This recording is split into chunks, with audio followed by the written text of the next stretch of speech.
The Tomorrowverse was a short-lived line of films that followed DC's greatest heroes and villains, lasting just 4 years with a total of 10 to 15 installments. The exact amount kind of varies depending on how you look at it, considering that there's a bunch of multi-part movies and shorts. But the legacy that this line of films leaves behind is a somewhat complicated and uneven one. The entire universe itself was actually the effect of its predecessor, with the events of Apocalypse War resetting and rebooting a universe, complete with a whole new look, feel, and actors. So, following in the footsteps of what came before it, the Tomorrowverse set to create an ongoing narrative with a brand new animation style, which not everybody loved, but I actually happen to like. It seems like the common opinion on these movies is that they're bad. They're all bad and they've never been good. As a matter of fact, I would actually argue that at one point, they were pretty great. The first few outings especially, for me, were classics. Superman Man of Tomorrow acted as a starting point for the character and the universe that surrounded him, doing a phenomenal job of conveying the comic characters, but modernizing them for a new audience. Batman the Long Halloween did the very same thing, but for Batman, following a young Batman in some of his first encounters with a huge chunk of his rogues gallery. And if I'm being entirely honest, Superman Man of Tomorrow is one of my all-time favorite Superman movies, animated or otherwise. And Batman the Long Halloween is one of my all-time favorite Batman movies, animated or otherwise. So this series gave off a really strong first impression, which is why it's so unfortunate that the standard of quality for this line of films dropped immediately after it. There was definitely a very noticeable decline following the series' height, but I don't think that that's necessarily in part due to the movies being bad, but maybe that the first few movies were far too good, that they found it difficult to reach it again, never really managing to replicate its initial success. I wouldn't say all of, or even a lot of these installments were necessarily not good, just that they were severely underwhelming when compared to how great the first few were. All of the installments that followed were fine enough in their own right. I think I'm even quoted in a video as saying the Tomorrowverse doesn't miss. And that's a sentiment I still somewhat agree with. Because again, I don't really think the follow-up films were bad, but they were pretty forgettable for the most part. And more often than not, they kinda just felt like filler. Had these been episodes in an ongoing show, and not solo movies in an ongoing series, this would probably be a lot more forgivable. But as their own individual outings, they didn't really stick the landing. They were fine, but that's not really a ringing endorsement now, is it? Nonetheless, these movies had great performances, good moments, and fun action scenes, but they mostly felt rushed through with very little development. Like many other cinematic universes, this one's stories felt undermined by its pacing. So often our important moments in these movies zoom past because of the relatively short runtime. And sometimes even worse, events aren't shown, they're just spoken of as if they happened off screen.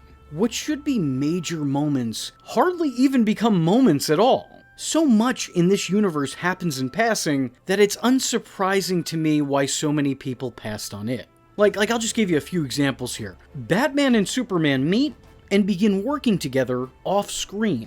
We're talking about the first meeting of major heroes. Their dynamic is never developed, and a friendship between the two, well, it's not really shown. Instead, they just expect their audience to put the pieces together because prior continuities, I guess. It's mostly underestablished. And because of that, we don't ever get a real feel for what this friendship is supposed to be like. Which is also pretty much the case of every relationship in this universe all around. While Superman got a semi-origin movie, Supergirl did not get the same treatment. Her origin is shown very quickly in the opening of her movie, and then everything that happens after that, her meeting her cousin, building a bond with Superman, any kind of aspect of life, that is zoomed past so we can get her with the Legion of Superheroes, which traditionally is something that happens much later in that character's continuity. Everything about her and her life is put on the back burner in favor of having her interact with the titular team. And the next time we see her, she's a completely different character with a completely different appearance. So she goes from being a character that we know very little about to a character we know nothing about. These movies take moments from the comics and they lessen them, because their version of the characters haven't had the same interactions, so certain story beats and plots kind of fall short because the audience never got an opportunity to know these characters, as people. The Justice League is set up by a chance, really, and I even in watching that, I enjoyed that movie as its own thing, but still not entirely sure what was happening in it. I think as viewers, a lot of us already accept and expect growth in between movies. Events happen that go unseen. That's understandable. But when it's events of this magnitude, events that are important and integral to understanding the characters and the dynamics between them, I shouldn't have to keep saying this, but show, don't tell. I feel like I'm going crazy because any creative person or anybody with any kind of experience in writing will tell you that themselves. So why is it that the people who make movies, which are stories with a visual aid, are somehow forgetting this? I've said this about 4 to 6 different cinematic universes, and quite frankly, if creative types can't step their game up, if we can't figure out the cinematic universe thing that's been going on since 2008 at the latest, then maybe it's time we just get rid of connected universe. And until we get to a point where people understand that development needs to be shown, maybe we just stop doing it. As opposed to building this new animated universe brick by brick, they chose to fire bricks through a cannon and call whatever stuck a wall. The universe winds up feeling less like a fully realized story and more like the highlight reel of several stories stitched together in a failed attempt to convey a narrative. So yeah, it doesn't do that well. Too much of this was rushed, and even in the movies themselves, the pacing always feels off.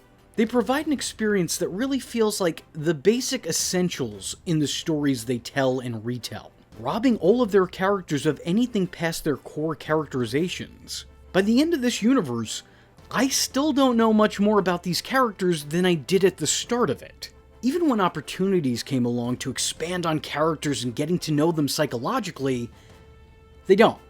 They just don't. Justice League Warworld was a neat concept. It saw the team trapped in Elseworld illusions. And while it was neat to see how Superman would handle his identity issues if he was trapped in a bad sci-fi movie, the same movies he grew up fearing, and let me just pause here to say, putting him in one of those movies was really a good full circle moment, and I'm glad that they did. But in that same respect, Batman is just a senseless, selfish barbarian, and I don't know what exactly that's supposed to tell us about his character. Is it that without the exact set of circumstances surrounding his origin, Bruce would be an entirely different person? Because sure, that's fine. Yeah, that's fair enough. But was he destined to become a complete scuzzbag if he didn't become the ultimate hero? I don't know. I don't even know if that's what it's going for, but that's how I take it. I'm not sure what it's trying to convey, and that's the problem. I'm not really sure what to make of a lot of this. While the movie is doing justice to the head of the Justice League, Superman, it is still an otherwise completely missable outing. One that sets up the Justice League, albeit just barely. And when the Justice League is finally founded, it doesn't get a chance to do a whole lot. As shortly thereafter, the Justice League have a 3-part movie event that serves as their first and last story, officially ending their universe just as it felt like it was starting to begin, which is a real letdown. Overall, the movie started off strong, but they weakened with time. And I think it's because in its first few steps, it actually felt like it was taking the time to tell a story. But for whatever reason later on, it suddenly became a race to the finish line, fast-forwarding through important story beats and heading straight to the climax. All the while still constantly introducing more and more characters that many didn't even get a chance to try to know or care about. These movies wound up being filled to the brim with far too many characters and not enough reasons to continue to watch. When it was good, it was great, but it wasn't great for all that long.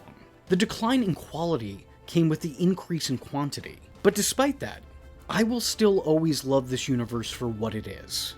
I'm just stuck thinking about what it could have been, what it almost was. Nonetheless, I still love the final result, but it feels like it never truly lived up to its potential. It's far from as basic as some say, but it's also far from as great as it could have been. For me, the beginning of the end was everything after the Long Halloween. Having said that, I still think that there's merit in some of those less than stellar installments, which is why I will be going through this entire universe here on the channel, breaking them down movie by movie. And if you like this video and you'd like to join me on that journey, let me know in the comment section below by leaving a comment saying, "The dead are dead." I am vengeance. I am the night, and that was V Infuso. Just remember, if you're not tuning in, then you're missing out. So, if you like the words that came out of his mouth hole, and you too would like to become a V-generate, don't forget to like and subscribe. Thanks for watching, nerds! And if you're not joining the fun, you're in for one bad day. And you know what they say about having one bad day?